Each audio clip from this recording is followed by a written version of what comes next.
Hello student, Dolly Sharma from Dolly coaching method. आज आपको acid base salt का अगला टॉपिक बेस बता रही हूँ।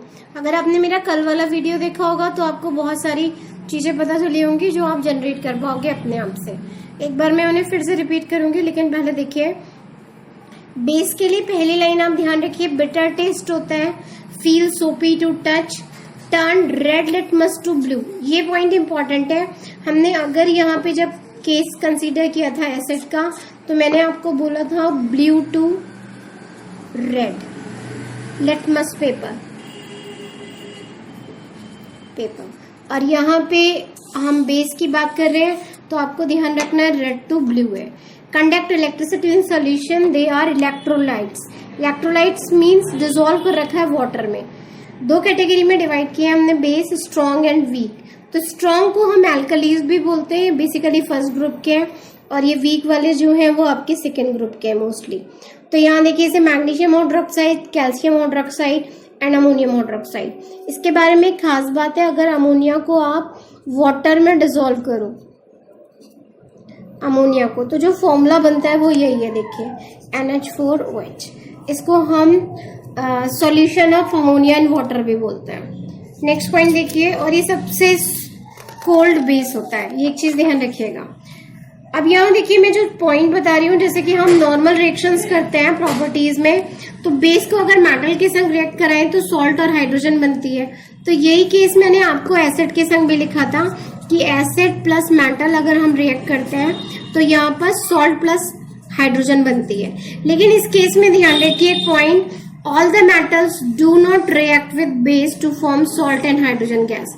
ये एक्सेप्शन है। इसमें बेसिकली जो मेटल रिएक्ट करता है वो जिंक है, जिंक ही रिएक्ट करता है। और जो रिएक्शन होती है उस फॉर्मेट को मैं यहाँ लिख रही हूँ, जैसे अगर हम NaOH की रिएक्शन करा रहे हैं Zn के संग, तो यहाँ देखिए एक तो हीट लिबरेट होगी और यहाँ पे होगा Na2ZnO2 प्लस हाइड्रोजन गैस।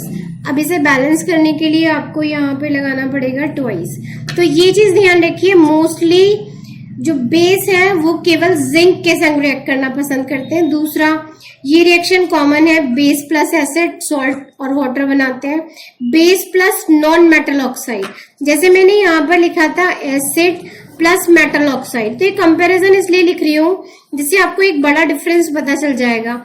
ये मेटल ऑक्साइड है और इनके संग बन रहा था सॉल्ट प्लस वाटर, और यहाँ पे जो चीज ली हुई है वो नॉन मेटल है। तो मेटल और नॉन मेटल का क्राइटेरिया मैंने आपको वैलेंसी के अकॉर्डिंग बताया था, जिनकी वैलेंसी 5, 6, 7 ये वैलेंसी है वो सारे के सारे नॉन मेटल थे, और जिनकी वैलेंसी 1, 2, 3 वो सारे के सारे क्या थे, मेटल। अब यहाँ देखिए जो मैंने रिएक्शन लिख रखी है, नॉन मेटल ऑक्साइड में कार्बन डाइऑक्साइड है और यहाँ पे इसकी वैलेंसी है 4, तो 4 को भी आप कंसीडर कर सकते हो। 4, 5, 6, 7, वैसे 4 को मेटलॉइड बोलते हैं। तो देखिए कैल्शियम हाइड्रोक्साइड के संग कार्बन डाइऑक्साइड की रिएक्शन करी तो कैल्शियम कार्बोनेट और वाटर बन रहा है। इस रिएक्शन से आप एक चीज वेरीफाई कर सकते हो कि जो नॉन मेटल ऑक्साइड होते हैं, non metal oxide is acidic in nature.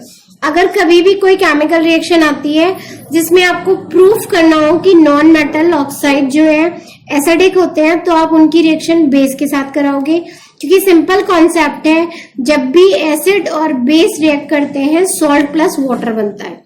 एक और पॉइंट जो मैं आपको बता रही हूँ, what do all the base have in common. Simple सा ध्यान रखिए, अगर कोई सब्सटेंस उसे वाटर में डिसॉल्व करने पर हाइड्रोक्साइड आयन देता है तो हम उसे बेस बोलते हैं। जैसे NaOH को अगर डिसॉल्व करूं तो Na प्लस और OH माइनस बनेगा, KOH को डिसॉल्व करूं तो K प्लस OH माइनस बनेगा, और ये Mg के ऊपर 2 प्लस के साइन और यहाँ 2OH माइनस बनेगा। ये सारे के सारे आपके एक्वस स्टेट में रहेंगे, एक्वस, क्योंकि हमने वाटर के संग रिएक्ट करा रखा है। यहाँ पे एक छोटा सा पॉइंट फिर से बता रही हूँ, कल मैंने आपको 3 कैटेगरी बताई थी, metal with valency 1, metal with 2, metal with valency 3। Simple सा मैंने बताया था, अगर हम इनके सबके लिए कॉमन सी चीज बता रही हूँ, अगर मान लीजिए सबके क्लोराइड्स बना रहे हैं, क्लोराइड्स, तो आपको ध्यान रखना है MCl बनेगा, यहाँ MCl2 बनेगा, यहाँ MCl3 बनेगा। अगर मैं इनके सल्फेट्स बना रही हूँ, सल्फेट्स, तो इस केस में मैंने आपको बताया था M2 SO4 बनेगा, यहाँ MSO4 बनेगा और यहाँ पर M2SO4 होल थ्राइस बनेगा। इसी में अगर मैं आपसे बोलूं कि हम नाइट्रेट्स बना रहे हैं, नाइट्रेट्स, तो यहाँ MnO3 बनेगा, यहाँ पर आपका MnO3 होल ट्वाइस बनेगा और इस केस में बनेगा MnO3 होल थ्राइस। अगर मैं यहाँ कार्बोनेट्स बना रही हूं तो कार्बोनेट्स के केस में आप ध्यान रखना, यहाँ बनेगा आपका M2CO3, यहाँ बनेगा MCO3 और इस केस में बनेगा आपका M2CO3 का होल थ्राइस।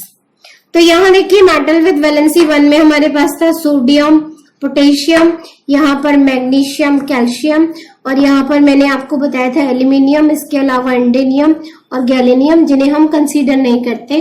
10 के पॉइंट ऑफ व्यू से ये चीज बहुत इंपॉर्टेंट है। फिर से बोलूंगी, इसके पीछे वाली जो सीरीज है उनको देखिए पूरा, उससे आपको बहुत ज्यादा हेल्प मिलेगी। इसका ड्यूरेशन बहुत ज्यादा नहीं है, ये आपके लिए बहुत ज्यादा इंपॉर्टेंट है, तो इन्हें पूरा वॉच आउट कीजिए। थैंक यू, शुक्रिया, जय हिंद।